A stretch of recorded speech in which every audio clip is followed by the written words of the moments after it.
This is Tales and Whispers, where every story is felt, not just heard. Have you ever heard the one about the wise man who told the same joke 3 times? It's a really old story, a parable, but honestly, its lesson about worry feels more relevant today than ever. Let's get into it. Okay, so we're gonna start at the most bizarre moment of this whole story. Picture this.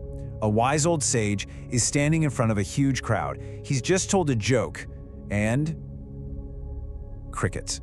Complete silence. Nobody's laughing. Weird, right? And that's the big question, isn't it? Why on earth would this super wise guy tell the same joke to the same people 3 times in a row? It seems so pointless.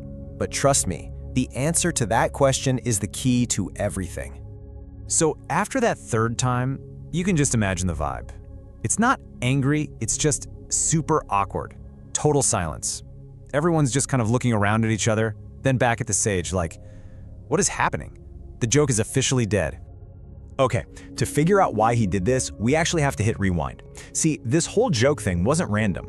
The sage was trying to solve a very specific problem he saw every single day, a problem he called the vicious cycle of complaint. You have to understand, this sage was the real deal. People came from miles around just to get his advice. They would wait in these long lines, ready to pour their hearts out. But after a while, he started noticing something, and it was really starting to bug him. It was like Groundhog Day. People would show up and they'd complain about the exact same stuff they were complaining about last week or even last month. The sage would listen, patiently, but he figured out they weren't actually there for solutions. They were just stuck in a loop, telling the same sad stories over and over. And he got tired of it. Not tired of them, but tired of seeing them so trapped. So he thinks, all right, I gotta shake things up. He needed a way to break this cycle for everyone, all at once.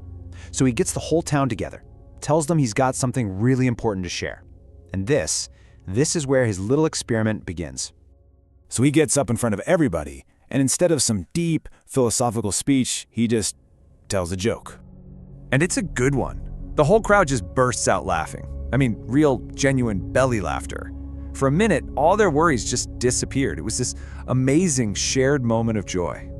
But then, as the laughter dies down, he clears his throat and tells the exact same joke again, word for word. And this time, the reaction was totally different. You know how it is. The surprise is gone. A couple of people give a polite little smile, but that big, booming laughter, totally gone. The magic was just, poof, vanished. And then he does it one more time, the 3rd time. And now we're right back to that scene from the beginning. Dead silence. Not one person laughed. The joke is just words hanging in the air. The crowd is completely confused, and it's in that perfect, awkward silence that the real lesson finally begins. He just lets that silence sit there for a second. He looks out at all these puzzled faces, and he gets this little smile on his face. He knew. His plan had worked perfectly.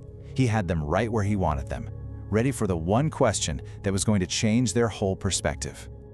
See, what he was setting up was this really powerful comparison. Think about it. A joke gets less funny every time you hear it, right? It loses its power. But our problems? Well, we seem to think they get more powerful the more we dwell on them. And that's when he hits them with it. He says, you can't laugh at the same joke over and over again. So why do you keep crying over the same problems? And you could just feel the light bulbs go on over everyone's heads. That silence wasn't confusion anymore. It was the sound of understanding. So this whole thing wasn't just a clever party trick. It was a really simple but profound lesson about worry itself, about why we get so stuck in these negative loops, and maybe, just maybe, how we can get out of them. The moral of the story is pretty straightforward, right? Worrying doesn't actually fix your problems. It's just a waste of time and energy. It's like putting the same sad movie on repeat in your head. You're just draining your own battery without going anywhere. Now let's be super clear, the point isn't to just ignore your problems and pretend they don't exist. Of course not. The whole idea is to stop the unproductive part of it all, to stop endlessly reliving the pain and instead to actually start moving toward a solution. So that really just leaves one question for you, for all of us really. What's your old joke? What's that one problem you keep crying about over and over again? Maybe it's time to stop giving it so much of your energy. What cycle are you ready to break?